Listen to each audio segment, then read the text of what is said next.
Welcome to the Human Capital Innovations Podcast. We're your source for personal, professional, and organizational growth and development, where we share original research, explore industry trends, and interview executives and thought leaders from across the globe. We hope you join us often for practitioner-oriented content around all things related to leadership, HR, talent management, organizational development, and change management. Maximize your personal and organizational potential with Human Capital Innovations Podcast.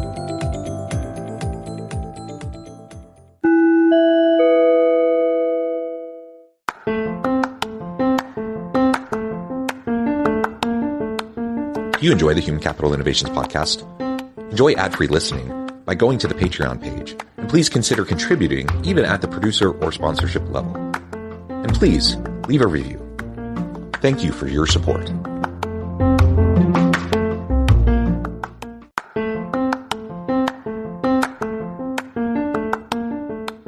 Welcome to the Human Capital Innovations Podcast. In this HCI Podcast episode, I talk with Panos Siozos about how to successfully onboard remote employees.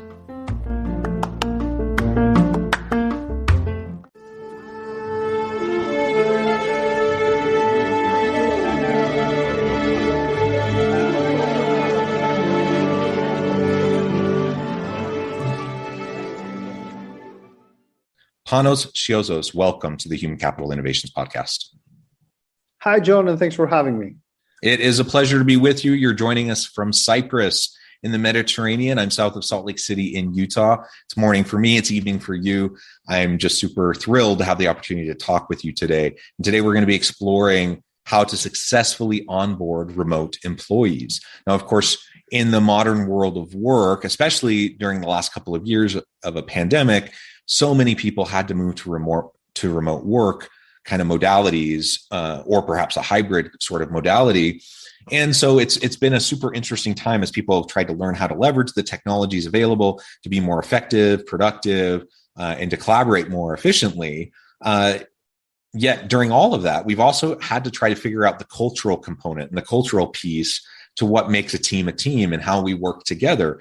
And in some cases, especially as we've kind of gone into what people have been describing as the Great Resignation or the Great Reawakening, people have been leaving jobs, going to new jobs. And in many cases, people are working in new companies, in a new job, working fully remotely, where they've never actually physically been in the same location as anyone else working on their team, and they've never met them in person.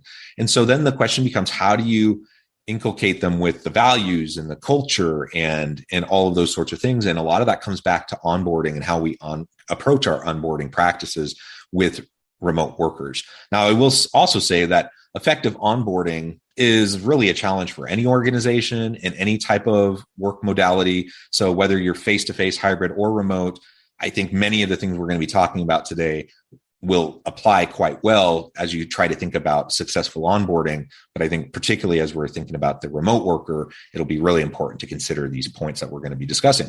As we get started, I wanted to share Panos' bio with everybody. Panos Siozos is the co-founder and CEO of LearnWorlds. He has a PhD in educational technology, researching and designing e-learning applications for over 20 years. Panos has extensive work experience as a software engineer, e-learning researcher, and science educator before launching LearnWorlds with George and Panos, his longtime friends and fellow researchers. He was working in the European Parliament as a policy advisor for research and innovation. Fantastic background. It's a pleasure to be with you. Anything else you would like to share with me or my listeners by way of your background before we dive on into the conversation? No, I guess we are long-time e-learning people. We've built our first platform back in 1999. We never imagined that we would create a business out of it. We were mostly working as academics, but overall it turned out that our past academic experience prepared us for everything that we're trying to do now, adapt to these new ways of living and working and consuming and doing business. So let's try to see how we can be helpful today. Yeah, wonderful. Well, and I come from an academic background as well. I'm a professor. I do consulting work. I'm in the learning and development and virtual and e-learning space as well.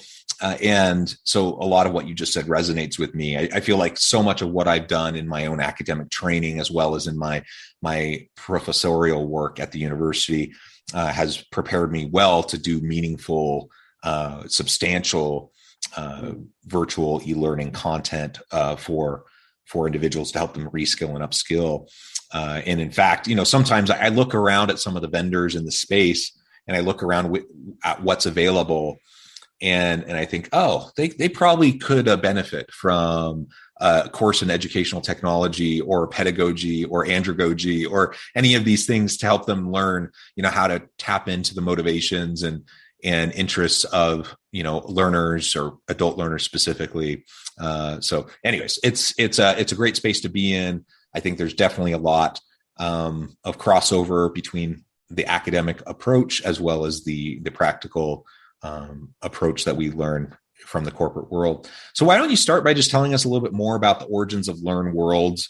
I mean, other than you mentioned your background in education and how that has prepared you, but why did you decide to launch this? How did you go about doing that? Who are you trying to serve with Learn Worlds? And then we can get more into specifics about what we can do to successfully onboard remote employees. Mm-hmm. Our background fits really well with what you just described. We were in an academic setting. We were creating some amazing e-learning applications, testing them with a few dozen students, who were our guinea pigs, publishing a paper, attending a conference, and then back to the drawing board for creating the next thing. In the Greek university 20 years ago, there was nobody who could push us into an entrepreneurial direction and tell us that, okay, this product, you could launch a business out of that, or a spin-off or a startup or something. So we were in that academic track trying to get our PhDs.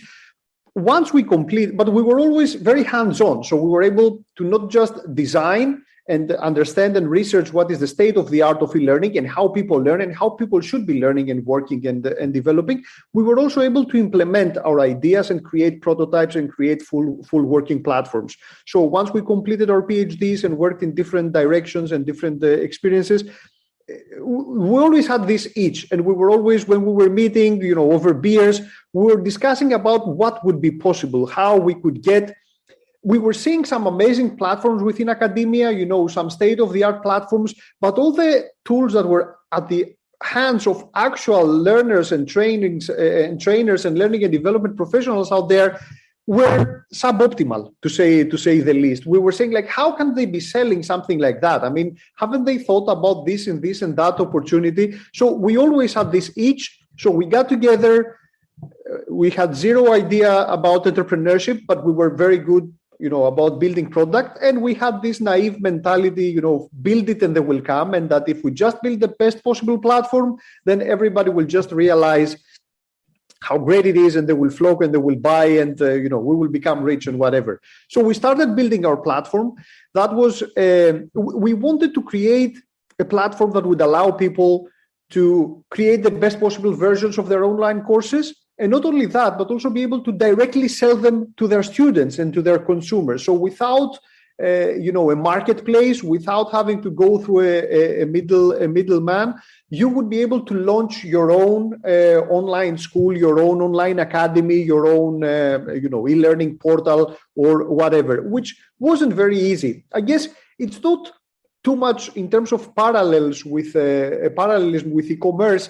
It's what Shopify did versus Amazon. While Amazon was always, the big marketplace where you could find everything and all sorts of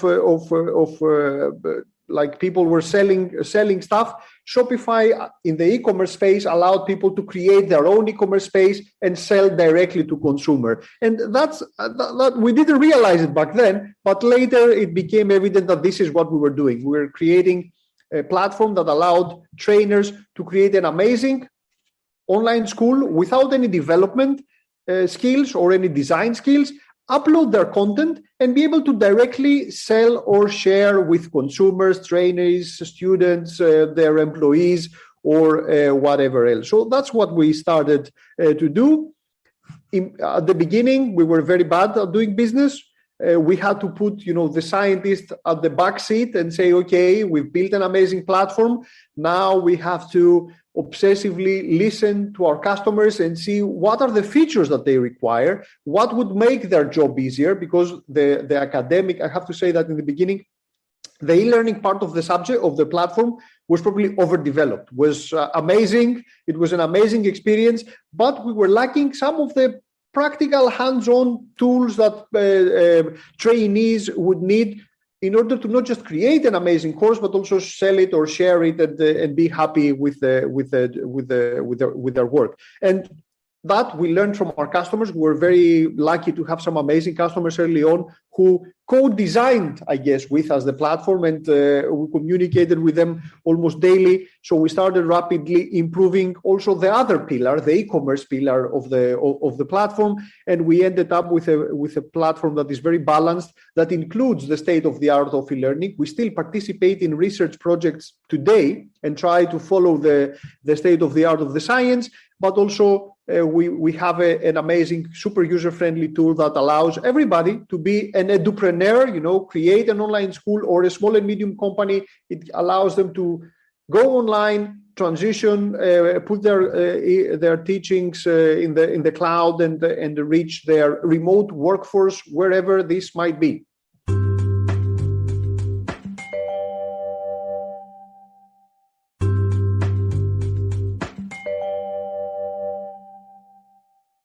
Very much needed, and there's just so much innovation happening in the learning and development space right now.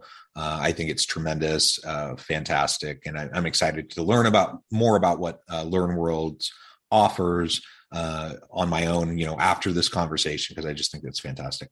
So let's talk now a little bit more specifically about successfully onboarding remote employees. Now, some of this is going to happen through platforms like yours, right? Where you can have materials, resources that are designed, that are user-friendly, with the employee experience in mind, that's engaging, that really, helps people to understand where they're coming from, what they're getting into with this new work arrangement. So maybe you can speak a little bit more to that. But then, really, let's just dive in. What have you seen in terms of the best practices in successfully onboarding remote employees? Mm-hmm. First of all, we stumbled onto some of these best practices by making many, many mistakes ourselves. So LearnWorld started as a remote company. We were 3 co-founders living in 3 different cities, 2 different countries. So from the day one, we were a remote company. So it became, a way of living and working for us. Even at the first stages of the business, back then, let's say a few years ago, 5 years ago, we were talking with VCs, and some of them were considering a fully remote company to be unfundable. They were always asking, when are you going to create a real office, and move everybody in there and start doing some real work? And we were saying, you can do real work remotely. You don't have to be in the same office. Obviously, you have to be very organized. You have to have amazing project management capacities and affordances and frameworks. You need to over-communicate. You need to be next to people. You need to embrace remote individuals who come into a new team and make them feel welcome, and they need to work next to you. Like apprentices and learn whatever has to be done, but it is possible. So I guess we didn't know, but we were kind of guinea pigs or pioneers ourselves back then. And this is what everybody discovered after, the COVID disaster, whatever. So COVID acted as a catalyst, not so much creating new phenomena, but catalyzing things that were already there. So remote working, digital nomads, or working from anywhere, anytime, e-commerce that now is the default mode. All these things were already happening, but obviously they were massively catalyzed by COVID. And the same goes with remote working. So we didn't invent remote working, but I don't, and the learning itself. I don't easily see a future where a company will need to train 300 employees and will get them into a hotel room for 5 hours of PowerPoint. It's not going to happen. We're not here to replace meeting face to face and doing events and working together and rubbing shoulders and drinking a few beers after any event. But training itself, you can do it so much better if you reverse it, and if you do most of the work online, and if you produce some great content that can then help you scale your training and allow you to provide knowledge anywhere, anytime, in line with how people today expect to work. And especially when we're talking about, you mentioned the big resignation earlier, especially when we're talking about millennials are used to having amazing digital experiences with their gaming devices and their iPads and all this stuff. So you cannot really train them through a old style e-learning platform that throws a 100-page PDF at them and says, okay, this is training. Now you have been onboarded as an employee, go out there and do your job. So you need to offer them experiences that are in line with what we expect, with what they expect, that really respect their attention and their time and the effort that they will put into the training. You have to offer them interactive material, highly engaging material, bite-sized, that they will be able to consume anywhere, anytime, while on the sofa, or commuting, or working from a co-working space, or working from a villa in Costa Rica, whatever. These are things, this is how our own employees work today. We have employees, in some cases, we don't know where they work from, because they find some cheap tickets online and they decided for a week to go, in some cases,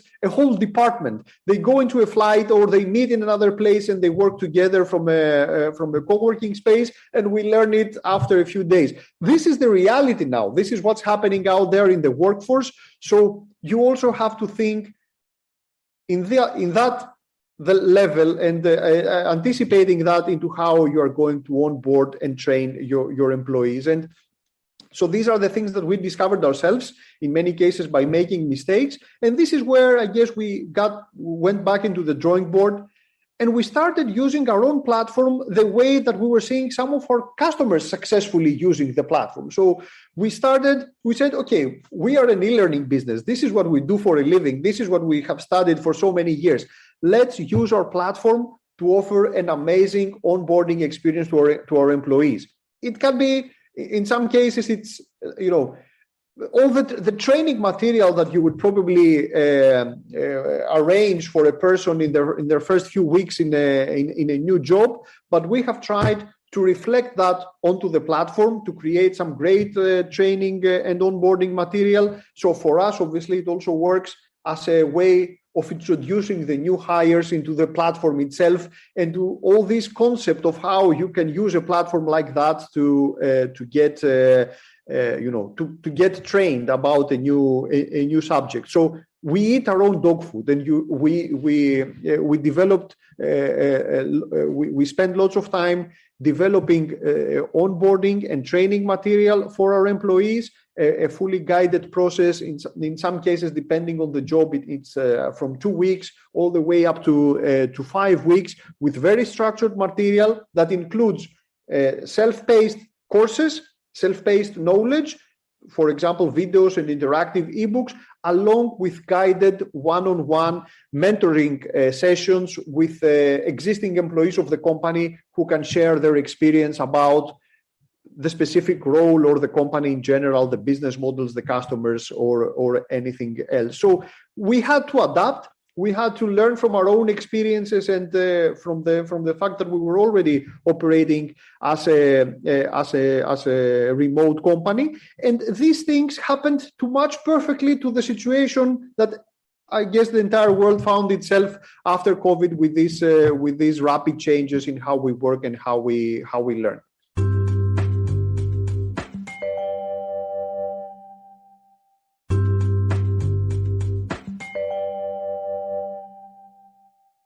there are all sorts of things when you're new to the business that you need to learn, right? You need to learn the products and services. You need to learn the systems. You need to learn the policies, practices, and procedures and the norms of this new organization and the dynamics of your team.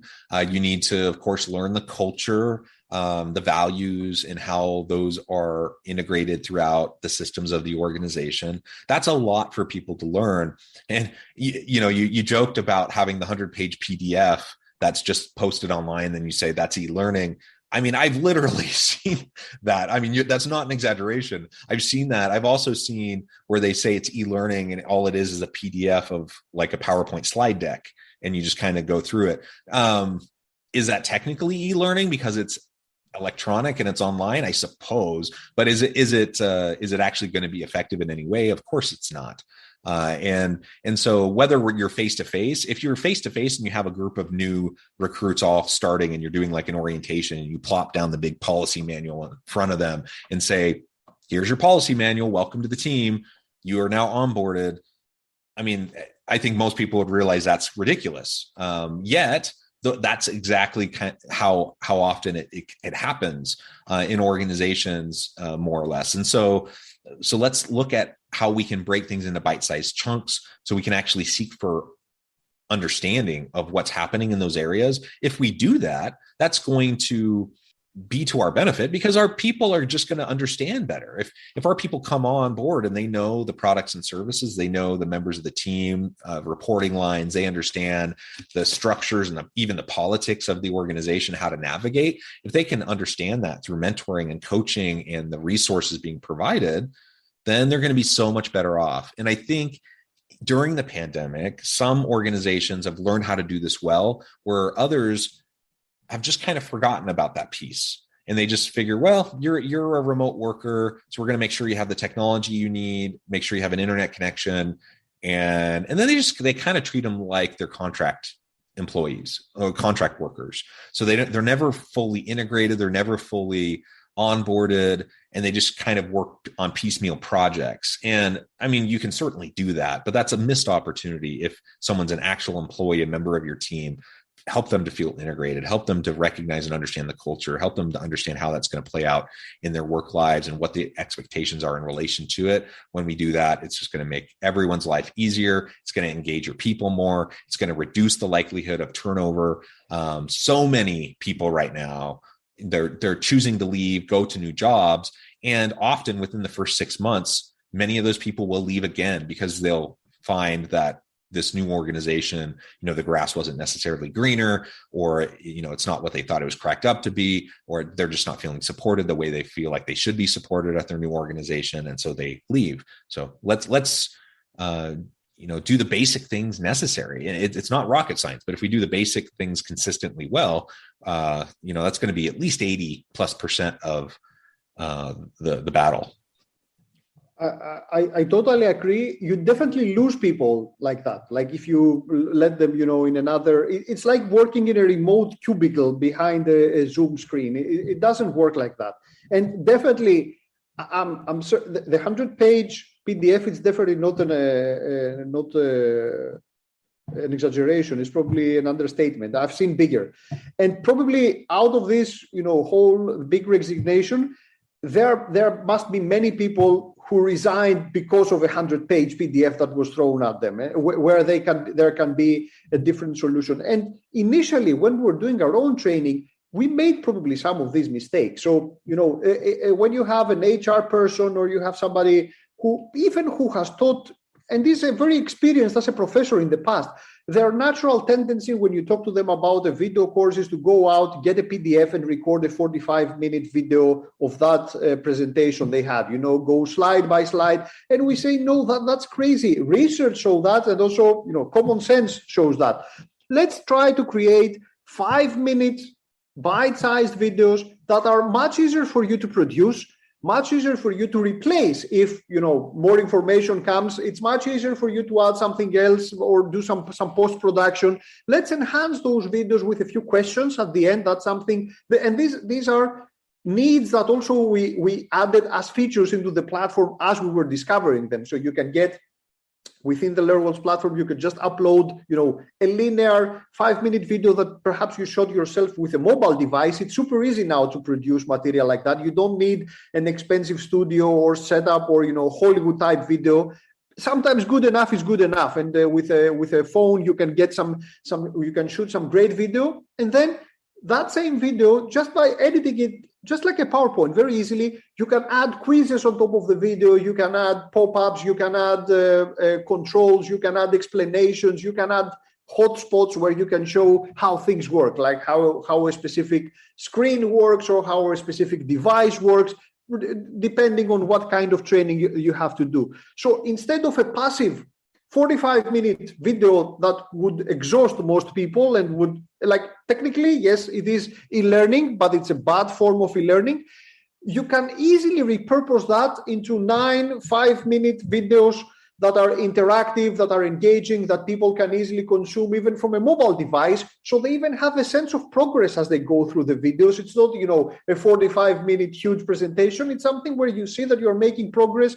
You engage with the interactive material. You are more satisfied as a learner. You are more satisfied as a worker. You retain more of the knowledge that people are trying to share with you. And then not only that, but also within the platform, right next to each video, you can engage in a discussion. You can ask other people who are also in the same course, like, how do you see that? Oh, I think here this is not the correct information, or I've seen something other. So every piece of knowledge becomes an affordance for a discussion, for discovery, for engagement, for engaging with the contact. So we're no longer at the age, of mass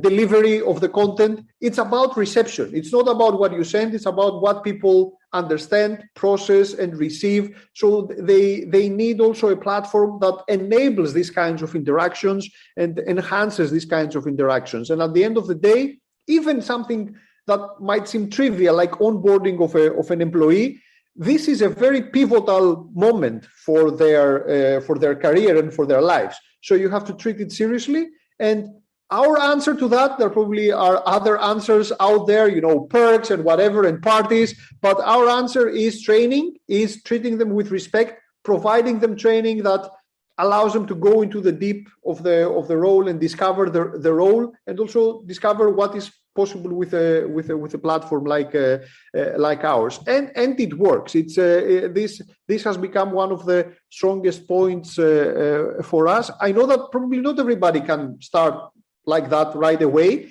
but they have to start at some point. So try to work with a platform that allows you to offer modern training and not the 100-page PDFs or the 60-minute long videos.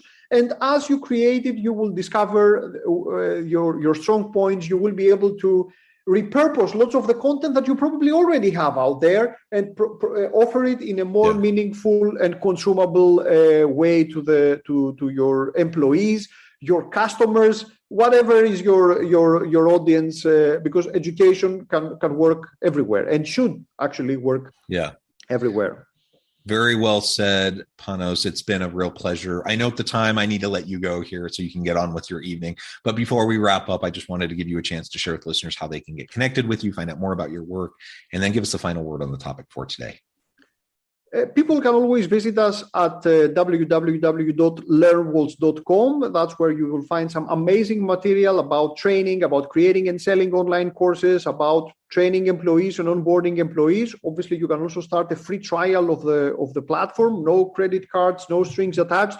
We always produce lots of content and many webinars. We have dozens of webinars every month, and we share everything that we learn from our customers. So our job is to learn and distribute that knowledge. And a final word, I guess, is that e-learning is now the default mode of learning. So the sooner you go there, the better it will be for your business, for your employees, for whatever you are doing. So start thinking about that. And e-learning has many ways that can add value to a business. So think about it and contact us, and we'll be happy to help you out and show you how you too can use e-learning to enhance your business.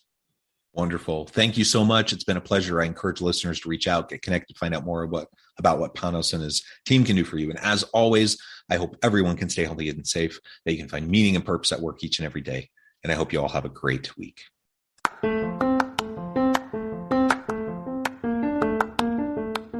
Do you enjoy the Human Capital Innovations podcast? Enjoy ad-free listening by going to the Patreon page. And please consider contributing even at the producer or sponsorship level. And please leave a review. Thank you for your support.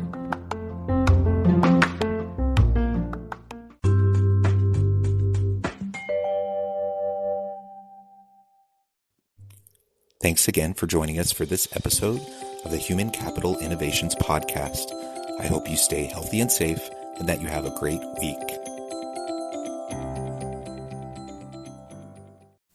Make this Christmas memorable with Goat Guns. Get the coolest miniature gun models for your collection. From historical classics to modern weapons, we have something for every firearm and hobby enthusiast. Surprise your loved ones with the gift of Goat Guns, the perfect blend of quality and detail. Shop now and spread the joy at goatguns.com.